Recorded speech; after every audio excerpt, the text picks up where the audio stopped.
کہ اللہ تو کمزوروں کا رب ہے، میرے حال پہ رحم فرما۔ ایسی دعا اللہ کو بڑی پسند ہے جس میں اللہ کے کوئی نہ کوئی ایٹریبیوٹ کا ذکر ہو کہ اللہ تو غفور و رحیم ہے، اللہ تو راستے کھولنے والا ہے، اللہ تو جبار ہے، تو مسلط کرنے والا ہے، اللہ تو کن کا کلمہ کہنے والا ہے، میں تیرے کن کا منتظر ہوں، ٹھیک ہے نا۔ اس طرح کے الفاظ جتنا اسپیسیفک ہوں گے، جتنا اللہ سے ڈیٹیل میں بات کریں گے، اللہ کے ایٹریبیوٹس کا اللہ کو واسطہ دیں گے، اللہ بہت خوش ہوں گے۔ یہ تو کئی اس پہ واقعات آتے ہیں۔ ایک واقعہ آپ کو سنا بھی دیتا ہوں، یہ حلیۃ الاولیاء غالباً ایک کتاب ہے، اس میں مینشن ہے، اوتھینٹک واقعہ ہے کہ ایک شخص جو ہے وہ صحرا میں اکیلا تھا۔ یہ میرے خیال ابن حجر نے غالباً کوٹ کیا، میں بھی مجھے نام صحیح سے یاد نہیں آ رہا، لیکن اینی وے واقعہ اوتھینٹک ہے۔ اس شخص کو صحرا میں ڈاکو مل گئے اور وہ بینڈٹس مار دیتے تھے، قتل کر دیتے تھے، بڑے خطرناک بینڈٹس تھے۔ تو وہ جب بینڈٹس نے اسے گھیر لیا تو بینڈٹس نے کہا کہ ہاں جی کیا آخری خواہش ہے، یہ تو تمہیں پتہ ہے مارنا تو ہم نے تمہیں ہے ہی، چیزیں تو تمہاری لے کے۔ تو اس نے کہا اچھا مجھے نا 2 نفل پڑھنے دو۔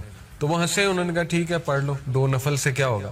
تو آتا ہے واقعہ کہ اس شخص نے سجدے میں جا کے اللہ کو ایسے ناموں سے پکارا اللہ کے کہ فرشتہ، چوتھے آسمان کا فرشتہ روایات میں آتا ہے، وہ زمین پر آیا ایک گھوڑ سوار کا بھیس کر کے۔ یعنی اللہ نے جب مدد کرنی ہے تو پھر ایسے بھی کر دیتا ہے اللہ، جب کوئی بھی نہیں ہے پھر اللہ ہے، ٹھیک ہے نا۔ وہ آیا گھوڑ سوار بن کے اور اس نے ان کو فائٹ کیا، ان کی گردن اڑا دی، وہ جو بینڈٹس تھے۔ اس شخص نے پوچھا تو کہاں سے آیا ہے؟ تو اس نے پورا بتایا کہ میں چوتھے آسمان کا فرشتہ ہوں۔ جب اللہ کو تیسری بار تم نے اس طرح سے پکارا، بار بار پکار رہا تھا، جب سجدے میں تیسری بار تم نے اللہ کو اس کے ناموں کے واسطے دیے تو سارے فرشتوں نے دوڑ لگا دی کہ اس کی مدد کے لیے ہم جائیں گے۔ یعنی اللہ نے الاؤ کر دیا کہ اب کون جاتا ہے، سب نے ریس لگا دی۔ تو کہتا ہے کہ میں سب سے پہلے جیت گیا تو میں آ گیا۔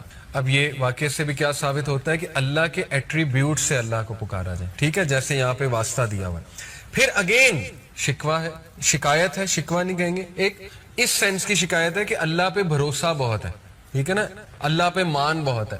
اس لیے یہ الفاظ ہیں کہ to whom do you leave me with, اے اللہ کس کے حوالے کرتا ہے مجھے، کس کے لیے جو ہے وہ مجھے میں ویک ہو گیا ہوں۔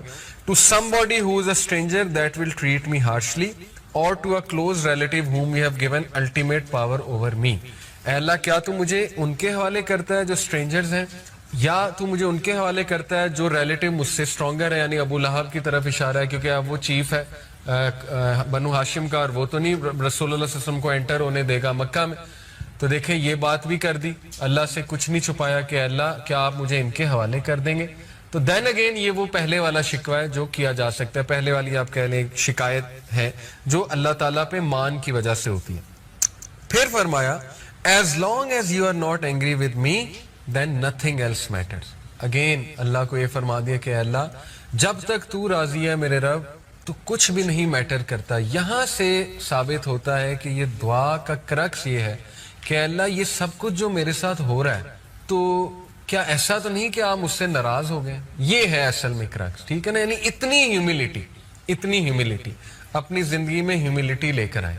ہم لوگ فجر کی نماز مس کر دیتے ہیں، فرق ہی کوئی نہیں پڑتا، نہ استغفار کی، نہ اللہ سے رجوع کیا اللہ معاف کر دے آج فجر کی نماز نکل گئی، کوئی ریگریٹ ہی نہیں ہے، ٹھیک ہے نا۔ انبیاء کا لیول دیکھیں، حضرت نوح نے کتنے سال دعویٰ کیا؟ 950 سال، دن رات لگے رہے، لوگوں نے ریجیکٹ کیا۔ سورہ نوح پڑھ لیں، سورہ نوح میں ان کے الفاظ ہیں بے بسی کے حضرت نوح کے کہ اللہ میں نے انہیں رات کو بلایا، دن کو بلایا، میں نے انہیں پیچھے سے بلایا، آگے سے بلایا، کوئی اسٹریٹجی نہیں چھوڑی میں نے، لیکن اپنی کانوں میں انگلیاں دے لیتے ہیں، یہ اپنے جو ہے وہ لباس کو یوں اوپر لے آتے ہیں موک کرنے کے لیے کہ ہم نہیں سن رہے۔ تو ساری باتیں کر کے یہ بھی ایک شکایت کا انداز ہے ان اے ویری کیوٹ سینس کہ اللہ میں نے سب کیا ہے، دیکھ لیں ان لوگوں نے مجھے ایسے ٹریٹ کیا ہے، سب باتیں کہہ کے پتہ ہے کیا کہتے ہیں حضرت نوح کہ اللہ مجھے معاف کر دے، میرے ماں باپ کو معاف کر دے، اور اگر مجھ سے کوئی غلطی ہوئی ہے تو وہ اس کا جو ہے وہ مجھے پکڑ نہ کیجیے۔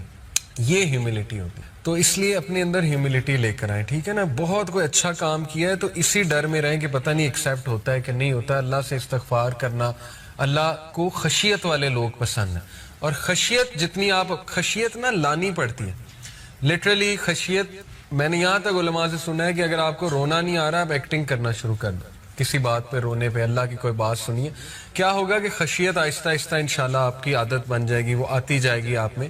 تو یہ ایسے لوگ اللہ کو بہت پسند ہیں جو ہر کریڈٹ اللہ کو دیں، اللہ تعالیٰ کے آگے جھک جائیں, اللہ تعالیٰ سے معافی طلب کریں وغیرہ وغیرہ. پھر فرمایا except for the fact that your protection from tribulation, your ease and comfort is more easy for me.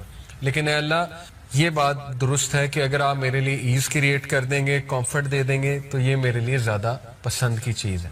اپنی خواہش بھی بتا دی, ٹھیک ہے نا. یہ نہیں کہ بندہ مشکل ہی مانگے, بندہ آسانی مانگے, اور آسانی مانگی ہمارے نبی نے. او اللہ, I seek refuge in your face, that is the source of the light that gets rid of the darkness because of which this world is guided. پھر واسطہ دیا اللہ کے فیس کا کہ اللہ تیرا چہرہ, اس سے نور آتا ہے, وہ نور سے تمام ڈارکنس دور ہو جاتی ہے. تو اللہ کو کتنے الفاظ پسند ہیں. And I seek refuge in your face that your anger comes down. It's your right to criticize until you are content. اے اللہ تیرا حق ہے, تو اپنے بندوں کو پنش کرے, کرٹیسائز کرے, جو کرے یہ تیرا حق ہے, تجھے کوئی پوچھنے والا نہیں ہے. And there is no power or change except with you and through you. جو ہم کہتے ہیں لا حول ولا قوت الا باللہ, یہ ایکچولی اس کی ٹرانسلیشن ہے کہ اللہ کوئی اسٹرینتھ کوئی پاور نہیں سوائے تیری طرف سے جو بھی اسٹرینتھ اور پاور آ جائے. اتنی یہ جامع دعا, اتنی خوبصورت دعا ہے.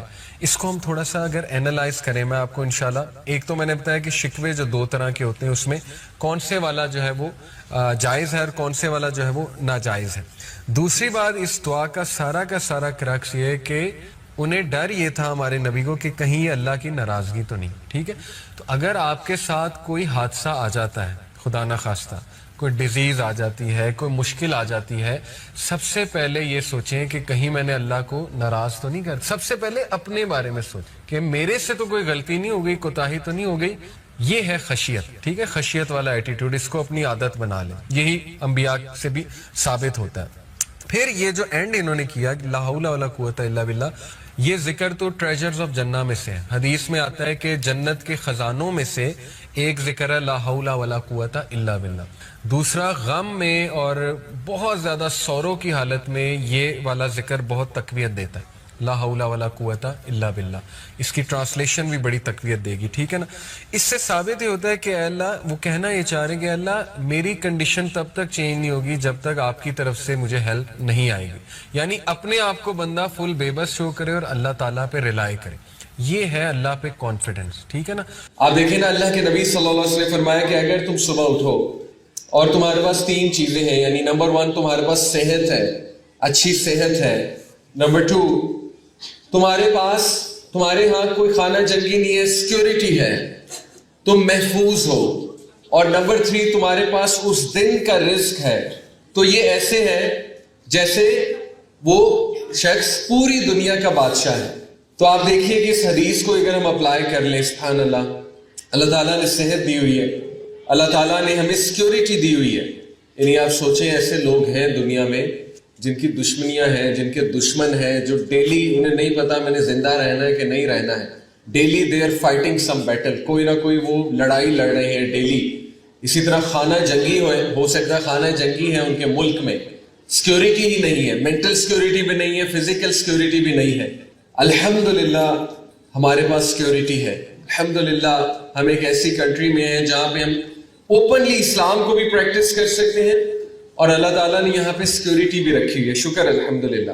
اسی طرح نمبر 3 کہ اس کے پاس اس دن کا رزق ہے. یہ نہیں کہا کہ ایک مہینے کے پیسے ہیں, ایک مہینے کی سیونگز ہے, ایک مہینے کا رزق ہے, بلکہ کیا کہا, اس کے پاس اس دن کا رزق ہے. دس از بیوٹیفل.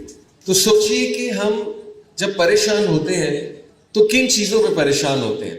مطلب چھوٹے موٹے جو سٹریسز ہیں زندگی کے, میں بھی ہمیں کوئی فائنینشیل ایشو چل رہا ہے چھوٹا موٹا, میں بھی ہمیں گھریلو معاملہ کوئی چل رہا ہے, میں بھی کوئی اپنی مینٹل ہیلتھ کو لے کے ہمیں کوئی ایشو چل رہا ہے.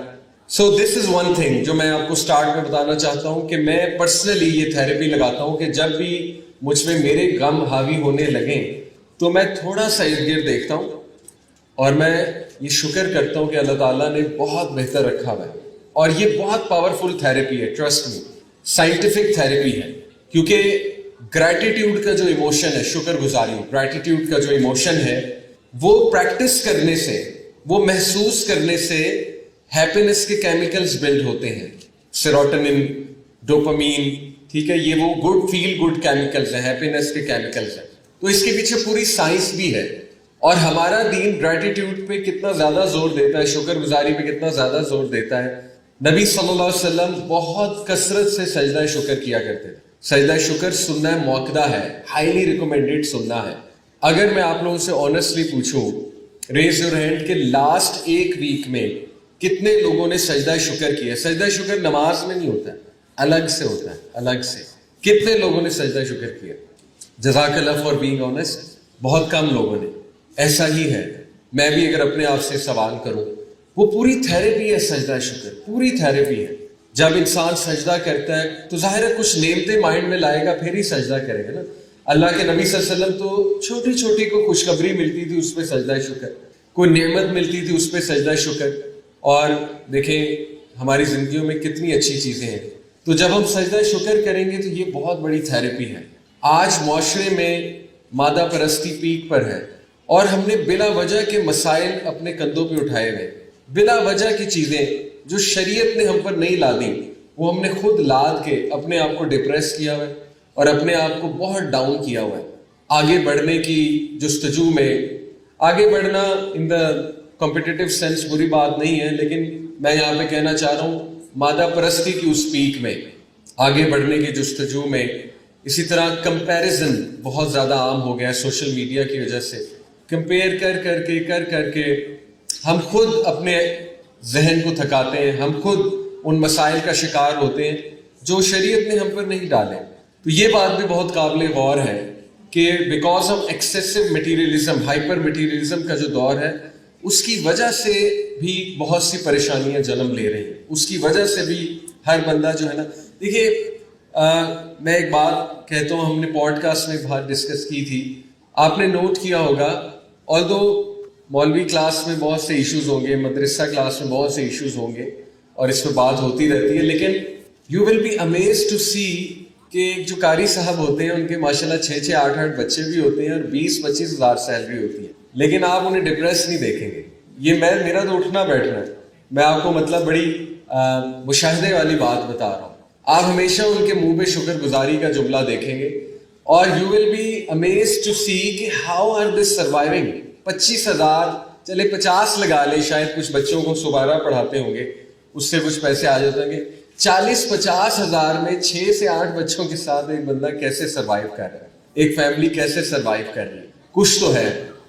تو بندہ خوشی سے جینا چاہے تو بڑے راستے ہیں, لیکن اگر بندہ ٹھان لے کہ نہیں میں نے خوش رہنا ہی نہیں ہے, کسی بھی حال میں خوش نہیں رہنا ہے, جو مرضی ہو جائے میں نے خوش نہیں رہنا ہے, تو پھر خوش نہیں رہا جا سکتا. جیسے اشفاق احمد رحمہ اللہ وہ ایک جملہ کہتے ہیں نا کہ اگر روڈ پر کنکریاں پڑی ہوں تو اچھا جوتا اسٹرانگ شو پہن کے روڈ پار ہو سکتی ہے, لیکن اگر جوتے کے اندر ہی کنکری ہے تو نہ اچھی روڈ پار ہوگی نہ بری روڈ پار ہوگی. تو ثابت کیا ہوا کہ اگر سوچ میں ہی مسئلہ ہے, مائنڈ سیٹ میں ہی مسئلہ ہے, ایک بندے نے ٹھان لی, سوچ لیا میں نے خوش رہنا ہی نہیں ہے, ایک بندے کی سوچ ہی غلط ہے, اس کا خوشی کا پیمانہ ہی غلط ہے, اس کا کامیابی کی ڈیفینیشن ہی غلط ہے, تو پھر وہ کبھی خوش نہیں رہے گا, کبھی خوش نہیں رہے گا. اوکے, کیونکہ رسول اللہ صلی اللہ علیہ وسلم نے فرمایا کہ ابن آدم کو اگر سونے کی ایک وادی دی جائے تو وہ دوسری کی خواہش کرے گا, دوسری مل جائے تیسری کی کرے گا, تیسری مل جائے چوتھی کی کرے گا. فرمایا کوئی چیز اس کے پیٹ کو نہیں بھر سکتی سوائے مٹی کے.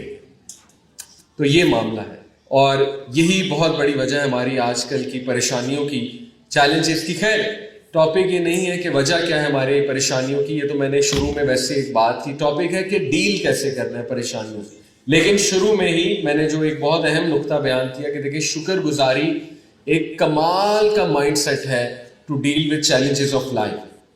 دیکھیے ہر انسان کو اللہ تعالیٰ ٹیسٹ کر رہا ہے. یہ تو قرآن مجید میں اللہ سبحانہ وتعالیٰ نے فرما دیا نا, الذی خلق الموت والحیات لیبلوکم ایکم احسن عملا, کہ میں نے زندگی اور موت اس لیے بنائی ہے کہ تم میں سے ہر کسی کو ٹیسٹ کیا جائے گا. کس بات پہ ٹیسٹ کیا جائے گا؟ کہ احسن عمل کون کرتا ہے, خوبصورت عمل. احسن عمل سے مراد ہے خوبصورت عمل کون کرتا ہے, یعنی خوبصورتی کے ساتھ کون زندگی گزارتا ہے, کون اپنے پوٹینشیل کو استعمال کرتا ہے, اپنی کوالٹیز کو, جو خدا داد کوالٹیز اللہ سبحانہ و تعالیٰ نے ہمیں دی, جیسے کہ عقل ہے, بصیرت ہے, حکمت ہے, ریزیلینس ہے, یہ خدا داد صلاحیات ہے, یہ آپ کے اندر موجود ہے, ہر انسان کو دی اللہ تعالیٰ نے. ایسے کیمیکلز ہیں آپ کے اندر جو ایکٹیو ہوتے ہیں مشکل کے وقت، سٹریس کے وقت، آپ کو ہیلپ کرتے ہیں سٹریس سے فائٹ کرنے میں. یہ اللہ کا گفٹ ہے انسان کو. تو آسان عمل کیا ہے کہ تم ان گفٹس کا کیسے استعمال کرتے ہو اور چیلنجز کے آگے کس طرح کھڑے ہوتے ہو. جیسے آپ دیکھیے رسولوں کو بہت چیلنجز آئے، بہت مشکلات آئیں، بڑی آزمائشیں آئیں، اور نبی صلی اللہ علیہ وسلم کو سب سے زیادہ آئیں. کوئی ایک پرابلم آپ لیں اور آپ دیکھیں گے کہ اس پرابلم سے ہمارے نبی صلی اللہ علیہ وسلم گزرے ہیں. جیسے یتیم وہ تھے، بیٹیوں کی طلاق انہوں نے دیکھی، اسی طرح رشتہ داروں کی بدسلوکی انہوں نے دیکھی، رشتہ داروں کا دھتکارنا انہوں نے دیکھا، اپنے ہی لوگوں کا انہیں ٹائٹلز کہنا، تانے دینا، یہ ہمارے نبی نے دیکھا. آسان نہیں ہے. نبی صلی اللہ علیہ وسلم کو آپ کو پتہ ہے 6 بار پبلک میں ہیوملیٹ کیا گیا. 6 بار ہمارے نبی صلی اللہ علیہ وسلم کو جو ہے نا وہ پتھر مارے گئے اور خون بہا ان کا. ہم سیرت میں ویسے تو طائف کا واقعہ جانتے ہیں نا، لیکن اس طرح کے 5 اور واقعات ہیں جب اس کو پبلکلی ہٹ کیا گیا ہے اور پبلکلی ان کا خون بہا ہے. تو ہم تو یہ چیزیں امیجن بھی نہیں کر سکتے. لیکن آپ دیکھیں کہ انہوں نے آسن عمل کے ساتھ زندگی گزار کے دکھائی ہے، اور آسن عمل میں شکر گزاری ہے، آسن عمل میں اپنی کیپیبلٹیز کو باہر لانا ہے اور اللہ کا بندہ بن کے دکھانا ہے. تو جہاں تک ٹیسٹ کی بات ہے، دیکھیے ہر کوئی کسی نہ کسی ٹیسٹ سے اس وقت گزر رہا ہے. فار ایگزامپل کچھ لوگ جو ہے نیچرل ڈیزاسٹر سے گزرے، زلزلہ آ گیا یا سیلاب آ گیا. ابھی سیلاب آیا ہوا تھا پاکستان میں، تو ان کا سب کچھ چلا گیا، جانور، مویشی، گھر اور ایون فیملیز، کچھ کیسز میں فیملیز. تو کچھ لوگ جو ہے وہ نیچرل ڈیزاسٹر سے اس وقت ٹیسٹ ہو رہے ہیں پوری دنیا میں. کچھ لوگ جو ہے وہ وارز کے تھرو، جیسے غزہ میں ہوا، سوڈان میں جو ہو رہا ہے، پھر کشمیر میں تو کتنے عرصے سے ہے، اسی طرح باقی مسلم ممالک میں دیکھیں اور دنیا میں کہیں بھی کچھ لوگ وار سے گزرے. اسی طرح کچھ لوگ پیور کروئلٹی فیس کر رہے ہیں، ظلم، زیادتی ان کے ساتھ ہو رہی ہے، انصاف نہیں مل پا رہا انہیں. اسی طرح کچھ لوگ جو ہے وہ کسی دشمن سے ٹیسٹ کیے جا رہے ہیں، اللہ معاف کرے. دیر از سم enemy who hates them. اللہ تعالیٰ دشمنوں کے شر سے بچائے، حاسدین کے شر سے بچائے. لیکن کچھ لوگ کو وہاں سے ٹیسٹ کیا جا رہا ہے. کچھ لوگ کو ٹیسٹ کیا جا رہا ہے کہ ایسے loved one سے who doesn't love them back. یہ بڑا مشکل ٹیسٹ ہوتا ہے. کوئی اسپاؤس، آپ کا کوئی پارٹنر، گھر والے، کہ آپ ان کے ساتھ وفادار ہیں لیکن وہ آگے سے اس طرح سے ریسیپروکیٹ نہیں کرتے. یہ بھی ایک آزمائش ہوتی ہے. کچھ لوگ جو ہے انہیں دولت سے ٹیسٹ کیا جا رہا ہے. سبحان اللہ، یعنی انہیں بہت دیا گیا ہے اور اس دولت نے انہیں بلائنڈ کر دیا، اس دولت نے انہیں اندھا کر دیا. یہ بھی آزمائش ہے، یہ بھی ٹیسٹ ہے. جیسے کچھ لوگ یہ سوال پوچھتے ہیں نا کہ ہم نے کئی لوگ زندگی میں دیکھے ہیں جو جھوٹ بھی بہت بولتے ہیں، جو 2 نمبری بھی بہت کرتے ہیں، لیکن وہ تو سکسیسفل سے سکسیسفل ہوتے جا رہے ہیں. تو کہیں نہ کہیں ہمارے لاشعور میں پھر یہ سوال آتا ہے کہ اس کا تو مطلب ہے کہ اسلامی اصول وہ پھر شاید اپلیکیبل نہیں ہے. تو سوال یہ پیدا ہوتا ہے کہ قرآن نے کہاں یہ کہا ہے کہ جو بندہ ورلڈلی سکسیس اچیو کیے جا رہا ہے وہ کامیاب ہے. یہ تو قرآن نے ڈیفینیشن ہی کہیں نہیں دی. بلکہ قریش کے بارے میں قرآن نے کیا کہا، قریش مکہ کے بارے میں، کہ اے نبی ان کو کھانے دو، ان کو پینے دو، ان کو جینے دو، ان کو موجیں کرنے دو، اور ان کا سکسیس تمہیں دھوکے میں نہ ڈالے. یہ سکسیس ڈھیل ہے اللہ کی طرف سے. تو اللہ معاف کرے ایسا نہ ہو کہ کسی کو اس کا سکسیس بلائنڈ کر دے، کسی کو اس کی چودراہٹ، اس کی دولت بلائنڈ کر دے، اللہ سے بلائنڈ کر دے، دینی احکامات سے بلائنڈ کر دے. تو یہ تو بڑی خطرناک بات ہے کہ اس کو ریمائنڈر ہی نہیں آ رہا، اس کو کوئی آزمائش ہی نہیں آ رہی، اس کو کوئی ٹیسٹ ہی نہیں آ رہا، اور وہ بہت مزے میں. تو کچھ لوگوں کو اللہ رب العالمین ایسے ٹیسٹ کرتا ہے. کچھ لوگوں کو پاورٹی کے تھرو ٹیسٹ کرتا ہے، فائنینشیل کرائسس کے تھرو ٹیسٹ کرتا ہے، اور یہ بھی ایک بڑی کٹھن آزمائش ہوتی ہے. دیکھیے ہماری جاب یہ نہیں ہے کہ دوسروں کے ساتھ کمپیئر کریں. ہماری جاب ہے کہ ہم اپنے ٹیسٹ کو سمجھیں، اپنی آزمائش کو سمجھیں کہ ہمیں کس چیز سے آزمایا جا رہا ہے. اور ہماری جاب ہے کہ اپنی غلطیاں دیکھیں کہ ہم سے کہاں پہ غلطیاں ہوئی ہیں جس کی وجہ سے وہ ٹیسٹ یعنی بہت زیادہ کٹھن ہو رہا ہے. کیونکہ اللہ تعالیٰ قرآن میں کہتے ہیں کہ بے شک اللہ انسانوں پہ ظلم نہیں کرتا بلکہ انسان خود اپنے اوپر ظلم کرتا ہے. یہ بڑی قابل غور آیا ہے. زیادہ تر ایسے ہی ہوتا ہے کہ آزمائش آتی ہے اللہ کی طرف سے، لیکن شاید اس کو ہم صحیح سے ٹیکل نہیں کر پا رہے ہوتے، جس کی وجہ سے چیز اور مشکل ہو جاتی ہے. تو ہمارے اپنے ایٹیٹیوڈز ہوتے ہیں، ہماری اپنی مسٹیکس ہوتی ہیں، وہ بھی انشاءاللہ تعالی ہم نے جو ہے وہ دیکھنی ہے. لیکن سب سے تھیراپیوٹک بات جو ہے وہ یہ ہے at the end of the day کہ no matter what you are going through. دیکھیں کبھی کبھی انسان پہ ایسی پرابلم آتی ہے آنیسٹلی جس کے بارے میں کچھ زیادہ کر نہیں سکتا آنیسٹلی. جیسے یوسف علیہ السلام پہ جو پرابلم آئی تھی کہ جب وہ کنویں میں تھے تو ان کا قصور بھی کوئی نہیں تھا, ٹھیک ہے نا, ان کا کیا قصور تھا, بھائیوں نے مار کر پھینک دیا تھا وہاں پہ, اور وہ کچھ خاص کر بھی نہیں سکتے تھے آنیسٹلی سوائے انتظار کے اور اللہ سے کنیکٹ کرنے کے. تو کبھی کبھی ایسی سچویشن بھی آتی ہے انسان پہ, تو اس وقت یاد رکھیے گا کہ بہت تھیراپیٹک یہ چیز ہے کہ اللہ تعالیٰ کی ڈکری کو, اللہ تعالیٰ کے فیصلوں کو قبول کر لیا جائے. اور کئی بار اللہ کو یہ الفاظ کہہ جائیں کہ اے میرے رب, اگر آپ کا یہی فیصلہ ہے تو میں راضی ہوں, لیکن آپ آسانی پیدا کر دیجیے, آپ عافیت دے دیجیے. تو اس سے مسئلہ حل ہوتا ہے, کیونکہ اللہ سبحانہ و تعالیٰ ایسے انسان پہ بڑا فخر کرتا ہے, فرشتوں کے سامنے بوسٹ کرتا ہے کہ دیکھو میرا بندہ یعنی کیسے الفاظ ادا کر رہا ہے, میں نے اس کو ٹیسٹ کیا, میں نے اس سے کوئی چیز لے لی, لیکن یہ آگے سے رضا یعنی یہ آگے سے رضامندی شو کر رہا ہے, یہ آگے سے کہہ رہا ہے کہ اے میرے رب میں راضی ہوں, تو اللہ تعالیٰ اور خوش ہوتا ہے. اور ایسے کئی واقعات میں آپ کو سنا سکتا ہوں. ہمارے ایک دوست ہیں, وہ ایک بڑا مزے کا واقعہ سناتے ہیں. 2022 کا جو فلڈ تھا, وہ کہتے ہیں ہمارے گاؤں میں پنچایت بیٹھی ہوئی تھی اور سارے پریشان تھے کہ گھر تباہ ہو گئے, مویشی بہہ گئے, یعنی ہر کسی کے منہ پر ناشکری کا جملہ تھا. اور ظاہر ہے فطری ہے, جب اتنا کچھ ہوا ہو تو ناشکری کے جملے آ جاتے ہیں. تو وہ کہتے ہیں کہ ہمارے ایک بزرگ تھے, تو انہوں نے اس ٹائم ایک بڑا عجیب جملہ کہا. انہوں نے تھوڑا سا آپ کو ایکسٹریم جملہ لگے گا, لیکن خیر کہتے ہیں اس جملے سے ہم سارے ایک دم سیدھے ہو گئے. تو وہ سارے ڈسکس کر رہے تھے کہ یہ نہ ہو جائے, وہ نہ ہو جائے, سیلاب نہ بڑھ جائے وغیرہ وغیرہ. کہتے ہیں انہیں غصہ چڑھا, انہوں نے کہا وہ کملے ہو, پنجابی میں, اور کملے ہو جے رب سانو ڈبو کے مارنا چاہتا ہے, ایسے ڈوب کے مرن گے. کہتے ہیں کہ جب انہوں نے یہ کہا تو سارے خاموش ہو گئے کہ بھائی جب اگر یہ لکھا ہوا ہے ڈوب کے مرنا ہے, رب کی رضا ہے, تو مر جائیں گے ڈوب کے, واٹس دا بگ ڈیل. اب تھوڑا سا ایکسٹریم جملہ ہے obviously, لیکن وہ کہتے ہیں کہ اس ٹائم اس ڈانٹ کی ضرورت تھی, اس ٹائم اس جملے کی ضرورت تھی کہ اللہ کے بندو, اللہ کی رضا بھی تو کچھ ہوتی ہے, لڑنا چھوڑ دو رب سے.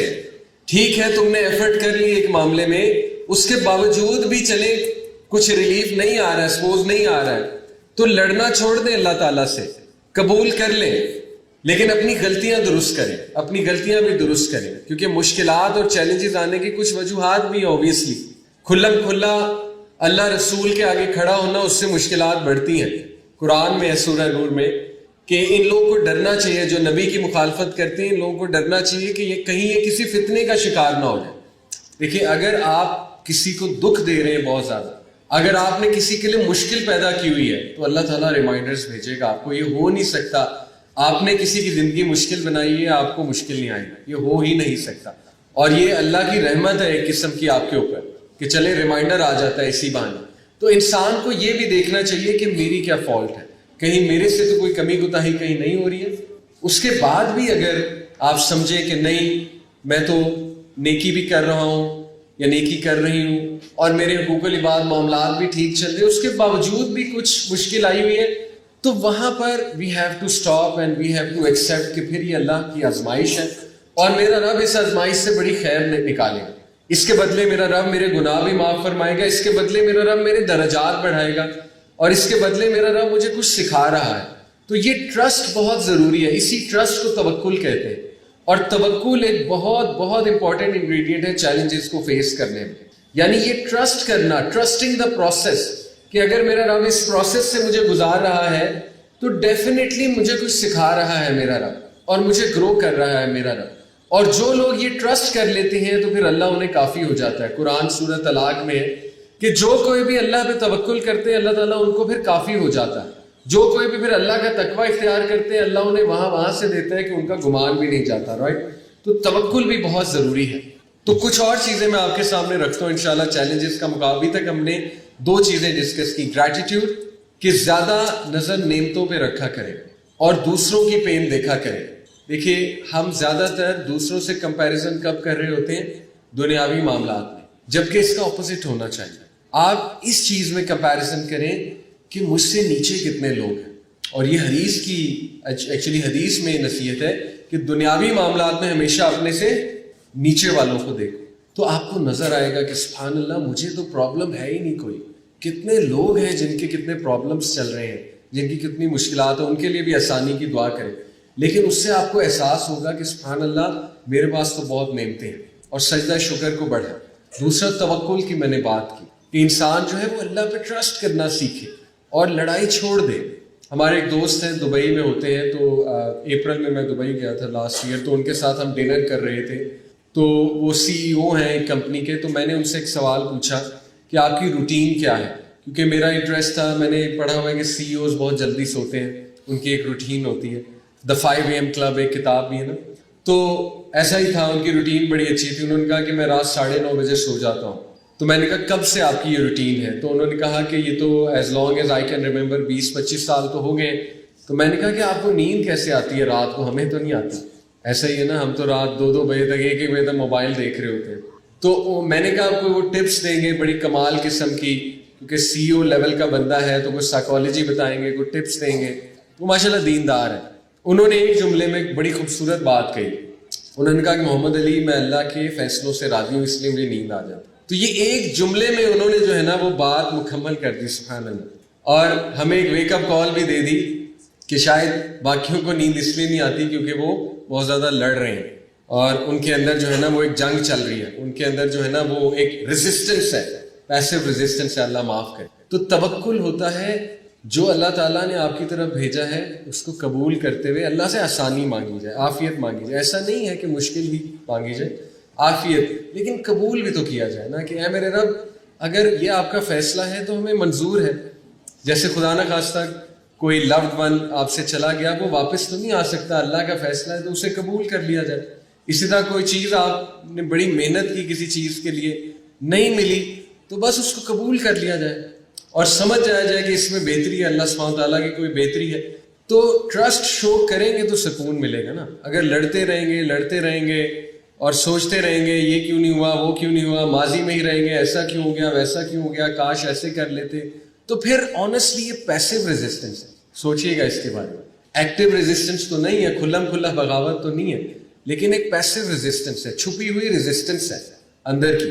تو اپنے دل کو ہلکا کریں اللہ کے آگے اور کہیں اللہ کو کہ میرے رب میں راضی ہوں تجھ سے۔ نبی صلی اللہ علیہ وسلم نے 3 بار یہ جملہ سکھایا، رضیت باللہ ربا وبالاسلام دینا نبی محمد صلی اللہ علیہ وسلم نبیا۔ اس سے آپ کو لٹرلی جو ہے وہ سکون ملتا ہے یہ 3 بار صبح شام کہنے سے، اور اللہ آپ کو غنا دے دے گا۔ غنا کیا ہوتا ہے؟ رچنس آف دا ہارٹ۔ اللہ آپ کو سکون دے دے گا اس جملے کے بدلے، کیونکہ آپ اللہ کو کہہ رہے ہیں میرے رب میں راضی ہوں تجھ سے، میں راضی ہوں تجھ سے، میں راضی ہوں تجھ سے۔ آپ کو پتہ ہے کہ ایک واقعہ ہے بڑا کمال کا، ایک اسکالر کہتے ہیں کہ انہوں نے ایک شخص کو طواف کرتے ہوئے دیکھا مکہ میں، اور وہ سارے چکر میں یہی کہی جائے اے میرے رب میں تجھ سے راضی ہوں، اے میرے رب میں تجھ سے راضی ہوں، اے میرے رب میں تجھ سے راضی ہوں۔ ان کو بڑا غصہ چڑھا، وہ ساتھ ہی تھا، انہوں نے کہا کہ اللہ کے بندے کیا کر رہا ہے؟ نبی صلی اللہ علیہ وسلم نے جو ہے نا وہ ایک دعا سکھائی ہے، اسپیشلی جو رکن یمانی سے لے کے حجر اسود تک ہے نا، ربنا آتنا فی الدنیا حسنہ، تم اس ٹائم پہ بھی یہی کہے جا رہے ہو اے میرے رب میں تجھ سے راضی ہوں، اے میرے رب میں تجھ سے راضی ہوں۔ تو کہتے کہ وہ رونے لگ گیا، اس نے کہا کہ میں اس امید سے کہہ رہا ہوں کہ ایک بار میرا رب کہہ دے کہ اے میرے بندے میں بھی تجھ سے راضی ہوں۔ تو اس نے کہا میں یہی رٹ لگا رہا ہوں، میں اسی ایم کے ساتھ آیا ہوں کہ میں اپنے رب کو بتاؤں دعائیں تو قبول ہو جائیں گی، ٹھیک ہے نا۔ آپ دیکھیں کہ دعائیں تو ویسے ہی قبول ہو جاتی ہیں، جو شخص جو ہے وہ اللہ سے راضی ہے اس کی دعائیں ویسے ہی قبول ہو جائیں گی، جو شخص جو ہے وہ توحید پکی ہے جس کی، اس کی دعائیں انشاءاللہ ویسے ہی قبول ہو جائیں گی۔ اور یہ چیز آپ کو ملتی ہے یہاں سے کہ آپ دیکھیں کہ اللہ کے نبی صلی اللہ علیہ وسلم نے صحابہ کو جو دعا سکھائی 9 ذی الحج کے موقع پہ، ڈے آف عرفہ کے موقع پہ، وہ دعا کیا تھی؟ صحابہ نے پوچھا یا رسول اللہ حج کا موقع تھا، اور آپ کو پتہ ہے کہ 9 ذی الحج کا جو دن ہے اس دن دعائیں قبول ہوتی ہیں حدیث کے مطابق، اور وہ دنیا کا بہترین دن ہے، دنیا کی بہترین رات لیلۃ القدر ہے، اور دنیا کا بہترین دن 9 ذی الحج ڈے آف عرفہ ہے۔ تو صحابہ نے پوچھا یا رسول اللہ اس دن کیا دعا کریں؟ تو اللہ کے نبی صلی اللہ علیہ وسلم نے کیا دعا سکھائی کہ میں اور میرے بھائی جتنے انبیاء اس دن یہاں پر آئے انہوں نے یہ دعا کی، لا الہ الا اللہ وحدہ لا شریک لہ لہ الملک ولہ الحمد وہو علی کل شیء قدیر۔ اب ہمارے نزدیک یہ دعا نہیں ہے، یہ ذکر ہے، تو اس کو دعا کیوں کہا رسول؟ وہ بھی بیسٹ دعا، بیسٹ دعا۔ اللہ کے نبی صلی اللہ علیہ وسلم نے نہیں کہا یہ مانگو وہ مانگو، ایسے کرو ویسے کرو، اللہ کے نبی نے کہا بس یہ پڑھی جا۔ یہ بھی دعا ہے، دعا اصل میں توحید کا نام ہے، اللہ کی توحید کا اقرار کرنا یہ دعا کی پیک ہے۔ اسی لیے آپ دیکھیں یونس علیہ السلام جب مچھلی کے پیٹ میں تھے انہوں نے کیا دعا کی؟ لا الہ الا انت سبحانک انی کنت من الظالمین. طلب تو ہے ہی نہیں اس میں. آپ مجھے بتائیں اس دعا میں طلب کہاں ہے؟ یا اللہ مجھے نکال لے، یا اللہ ایسے کر دے، یا اللہ ویسے. طلب تو کہیں بھی نہیں ہے. اسی طرح لا الہ الا اللہ وحدہ لا، اس میں طلب کہاں ہے؟ تو یہ ایک سیکرٹ کوڈ ہے جو انبیاء کے تھرو اللہ ہمیں بتا رہا ہے. وہ یہ ہے کہ توحید والے بنو، شکر گزاری والے بنو، اور میرے فیصلوں سے راضی رہنا سیکھو. دعائیں خود ہی قبول ہو جائیں گی. اللہ کو آپ نے 10 سال بعد کیا دعا کرنی ہے یہ بھی پتہ ہے اللہ کو.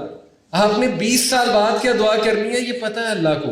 اللہ تعالیٰ اتنے پاورفل ہے. اللہ تعالیٰ جو ہے اتنا کامل علم ہے اللہ کا، اتنا کامل علم ہے. سوچ سکتے ہیں آپ کہ اسے پہلے ہی پتہ ہے میں نے آپ نے دعا کیا کرنی ہے. تو اس لیے یہ بھی چیز سمجھیں کہ اللہ کے فیصلوں پہ راضی ہونا اور توکل، ٹرسٹ شو کرنا، ٹرسٹنگ دا پروسیس اللہ سبحانہ وتعالیٰ. تیسری چیز جو میں آپ کے سامنے رکھنا چاہوں گا وہ انسان کا اپنا ایٹیٹیوڈ ہے پرابلمس اور چاہیے. تھوڑا سا میں سائیکولوجیکل پوائنٹ آف ویو بتا رہا ہوں، پہلے دو روحانی پوائنٹ آف ویو تھے. سائیکولوجیکلی اسپیکنگ جو بندہ ریزیلینٹ ہوتا ہے، میں آپ کے سامنے کچھ ایٹریبیوٹس رکھتا ہوں. دیکھیں، ریزیلینس ایک گریٹ اسکل ہے زندگی کے چیلنجز کا مقابلہ کرنے کا. ریزیلینس ان شارٹ کیا ہوتا ہے؟ ریزیلینس کہتے ہیں ایک چیز کو برداشت کرنے کی کیپیبلٹی اور برداشت کرتے ہوئے باؤنس بیک کرنے کی کیپیبلٹی. اس کو کہتے ہیں ریزیلینس. یہ فزکس کا کانسیپٹ ہے. فزکس میں آپ اسپرنگ کی ریزیلینس پڑھتے ہیں، ٹھیک ہے؟ ہر اسپرنگ میں کیپیبلٹی ہوتی ہے فورس برداشت کرنے کی، اور جیسے فورس ہٹتی ہے تو اسپرنگ اپنی پوزیشن پہ واپس آ جاتا ہے، ٹھیک ہے؟ الاسٹک لمٹ کا کانسیپٹ آپ نے پڑھا ہو. تو ریزیلینس کیا ہے زندگی میں؟ کہ جب زندگی آپ پہ پریشر ڈالتی ہے، چیلنجز آتے ہیں، آپ پہ اسٹریس آتا ہے ایک دم سے، تو یس آپ تھوڑا سا دبتے ہیں لیکن آپ باؤنس بیک بھی کرتے ہیں. اس باؤنسنگ بیک کیپیبلٹی کو کہتے ہیں ریزیلینس. ریزیلینٹ لوگ جو ہیں ان کی کچھ کوالٹیز ہوتی ہیں، وہ میں آپ کے سامنے رکھتا ہوں جو ہمیں اپنے اندر پیدا کرنی چاہیے. پہلی کوالٹی، ریزیلینٹ لوگوں کا جو ایٹیٹیوڈ ہوتا ہے، جو بیہیویئر ہوتا ہے، وہ گروتھ مائنڈ سیٹ کا ہوتا ہے، فیلئر مائنڈ سیٹ کا نہیں ہوتا ہے. اس سے کیا مراد ہے؟ اس سے یہ مراد ہے کہ ریزیلینٹ لوگ اس بات پہ ٹرین ہوئے ہوتے ہیں کہ کوئی بھی مسئلہ یا پرابلم آئی ہے تو وہ مسئلہ میرے لیے ایک اپرچونٹی ہے فار گروتھ، وہ فیلئر میرے لیے ایک اپرچونٹی ہے فار گروتھ. انہوں نے اپنے آپ کو اس طرح ٹرین کیا ہوتا ہے، اور یہ مائنڈ کی ٹریننگ کرنی ہوتی ہے. جیسے ایک جملہ ہے نا، when life throws lemons at you make lemonade. جب زندگی آپ پہ لیمو پھینکے تو آپ لیمنیڈ بنا لیں، ٹھیک ہے؟ لیمو کا استعمال کر کے، بجائے کہ ڈر کر بیٹھ جائیں، آنکھیں بند کر کے بیٹھ جائیں کہ لیمو آ رہے ہیں آگے سے، تو تھوڑا سا لڑنا سیکھیں اور ان سے کچھ اخذ کر کے آگے بڑھنا سیکھیں. جیسے عمر بن العاص، آپ کو پتہ ہے رومیوں کی تعریف کرتے ایک حدیث میں آتا ہے کہ ایک صحابی نے، عمر بن العاص جو ہے نا ایجپٹ کے گورنر تھے، صحابی رسول، حضرت عمر کے دور میں ایجپٹ کے گورنر تھے عمر بن العاص. تو ایک صحابی نے ان کے سامنے نبی صلی اللہ علیہ وسلم کی حدیث رکھی کہ میں نے نبی صلی اللہ علیہ وسلم سے سنا ہے کہ رومی قیامت کے نزدیک غلبہ پا جائیں گے. رومی کون ہے؟ یہ جو ویسٹرن نیشنز ہیں آج. تو عمر بن العاص نے بڑی ہی عجیب بات کی. انہوں نے کہا کہ ہاں، رومیوں میں نے کچھ کوالٹیز دیکھی ہیں کیونکہ میں نے ان پہ حکومت کی ہے، آئی تھنک ان کوالٹیز کی وجہ سے غلبہ پا جائیں گے. تو انہوں نے ایک اور ہی ویو دیا، ایک اور ہی پرسپیکٹو دیا. بہرحال ان کوالٹیز میں چند کوالٹیز میں آپ سامنے رکھتا ہوں. انہوں نے کہا کہ میں نے ان میں ایک کوالٹی دیکھی ہے کہ جب انہیں ہار نظر آ رہی ہو تو یہ ریٹریٹ کر جاتے ہیں، لیکن لرن کرتے ہیں اور لرن کر کے تیاری کر کے واپس آتے ہیں. دس از ریزیلینس. یہ یعنی اس وقت لڑتے نہیں رہتے، تھوڑا سا ریٹریٹ کر جاتے ہیں، سمجھ جاتے ہیں کہ ابھی مجھے تیاری کی ضرورت ہے، تیاری کر کے واپس آتے ہیں. تو پہلی کوالٹی ان میں نے یہ دیکھی. دوسری کوالٹی وہ کہتے ہیں میں نے ان میں یہ دیکھی کہ جب ان پہ کوئی مصیبت آتی ہے تو انالیسس کر لیتے ہیں مصیبت کیوں آئی. یہ بھی ریزیلینٹ لوگوں کی ایک کوالٹی ہے. دیکھیں، وہ لوگ جو بہت زیادہ پریشان رہتے ہیں نا، وہ شاید انالیسس نہیں کر پا رہے مشکل آئے کیوں ہے، وہ بس اس مشکل سے ہی ٹھپ ہو جاتے ہیں. یعنی شاید ان کے لیے بہت ایک شاکنگ ایونٹ ہوتا ہے کوئی مشکل آ جانا، اللہ آسانی کرے سب کے لیے. لیکن ریزیلینٹ لوگ کیا کرتے ہیں، وہ ٹھیک ہے تھوڑا سا ٹھپ ہوتے ہیں، تھوڑا پریشان ہوتے ہیں، ظاہر انسان ہے، پریشانی نیچرل ہے، لیکن وہ اس کے بعد سوچتے ہیں کہ چلو یہ مشکل آئی کہ اس کو کریکٹ کرتے ہیں اس چیز کو. That's it. یہ ہے فلسفہ. اللہ تعالیٰ مشکل بھیجتا ہے کہ آپ لرن کریں. That's it. تو انہوں نے کہا میں نے رومیوں میں یہ کوالٹی دیکھی ہے کہ یہ جلدی محاسبہ کر لیتے ہیں، جلدی انالیسس کر لیتے ہیں بیٹھ کر. آج بھی آپ دیکھیں ان میں یہ کوالٹی نظر آتی ہے. کوئی نیچرل ڈیزاسٹر آتا ہے وہاں پہ، کوئی مسئلہ ہوتا ہے وہاں پہ، تو وہ کیا کرتے ہیں؟ پرو ایکٹیو میجرز لیتے ہیں، لرن کرتے ہیں اس ایونٹ سے، یہ آیا کیوں، یہ آیا کیوں. انفارچونیٹلی ہم میں بہت کوالٹیز ہیں، بٹ انفارچونیٹلی یہاں پر پرو ایکٹیونیس نہیں ہے پاکستان، یہاں پہ ری ایکٹیونیس ہے.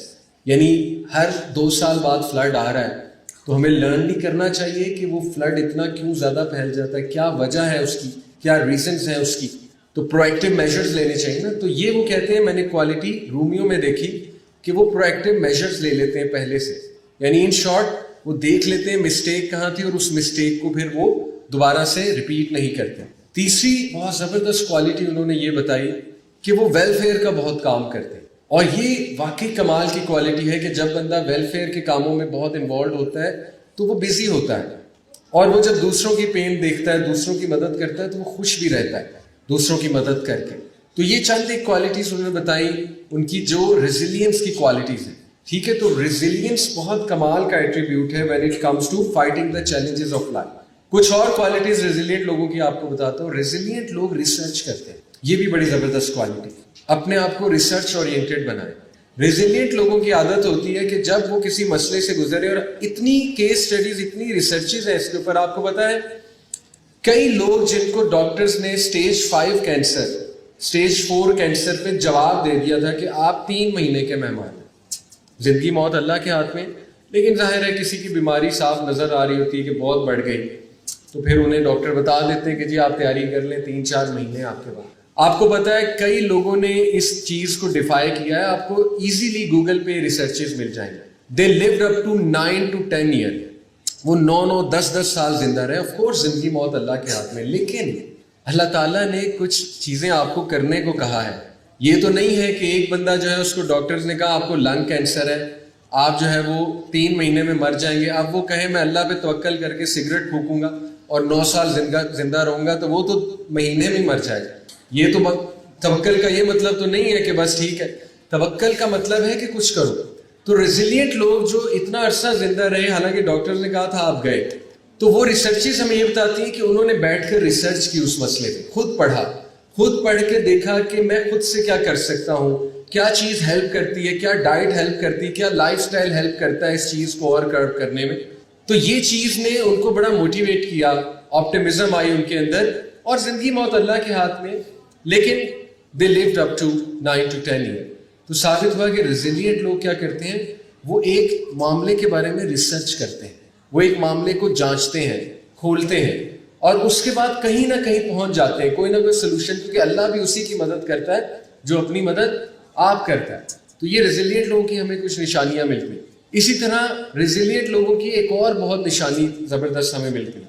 وہ نشانی یہ ہے کہ ریزیلینٹ لوگ جو ایکچولی میں رومیو کے اس میں بتا چکا ہوں، ریزیلینٹ لوگ جو ہے وہ سب سے پہلے بیٹھ کر یہ دیکھتے ہیں کہ میری فالٹ کہاں پہ ہے اس سارے معاملے.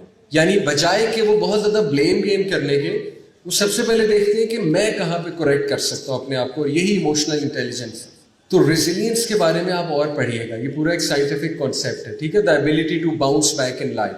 تو اس میں یہ چند ایک چیزیں میں نے آپ سامنے رکھی کہ ایٹیٹیوڈ اچھا، مائنڈ سیٹ اچھا، گروتھ مائنڈ سیٹ، پرابلمس کو اپرچونیٹی سمجھنا فار گروتھ، ریسرچ کرنا، محاسبہ کرنا یہ پرابلم آئی کیوں ہے، اور اپنے آپ کو کریکٹ کرنے کی کوشش کرنا. تو یہ چند ایک چیزیں ہیں.